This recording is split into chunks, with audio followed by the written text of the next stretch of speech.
ভারতীয় বাবার বাংলাদেশি ছেলে মিথ্যা বলে ভুয়ো নথি বানানোর অভিযুক্ত অনুপ্রবেশকারী মাহবুর দফাদার ঘটনাস্থল বসিরহাটের টিমদরিয়া কোদালিয়া প্রশাসনের দ্বারস্থ জিয়াদ আলী দফাদার। ভারতীয় বাবার বাংলাদেশি ছেলে এমনটাই বিস্ফোরক অভিযোগ করছে। আরও জানবো, প্রতিনিধি সঞ্জিত চক্রবর্তী রয়েছে আমাদের সঙ্গে টেলিফোন লাইনে। সঞ্জিত, ঠিক কি ঘটনা, কি অভিযোগ?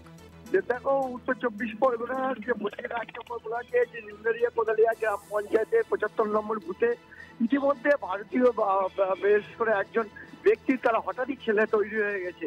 অর্থাৎ তার ভোটার লিস্টের নাম সেখানে দেখা যাচ্ছে জিয়াদ আলী সর্দার, তার পাশাপাশি তার ছেলে রয়েছে হচ্ছে মাহবুব আলম সর্দার।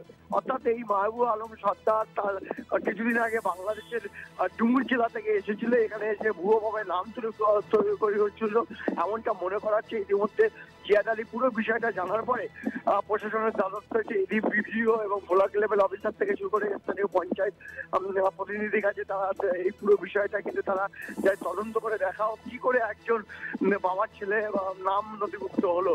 এই ঘটনার জেরে এলাকায় যথেষ্ট চাঞ্চল্য ছড়িয়েছে। এই নিয়ে মাহবুব আলম বাড়িতে গেলে তারা বলেন তিনি বাড়িতে নেই, তার স্ত্রী যেটা বলেন ভুলবশত তার ভোটার লিস্টে নাম উঠে গেছে।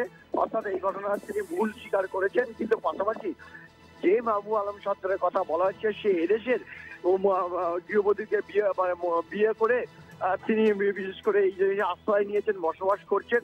ইতিমধ্যে এই ঘটনার জেরে কিন্তু চাঞ্চল্য ছড়িয়েছে এবং একে অপরের বিরুদ্ধে অভিযোগ এনেছেন। বিশেষ করে বিজেপি নেতৃত্ব দাবি করেছেন দীর্ঘদিন ধরে এই তৃণমূল স্থানীয় জনপ্রতিনিধিরা তারা ভোটার লিস্টে ভুয়ো নাম তুলে তারা ভোট বাক্স বাড়িয়েছে।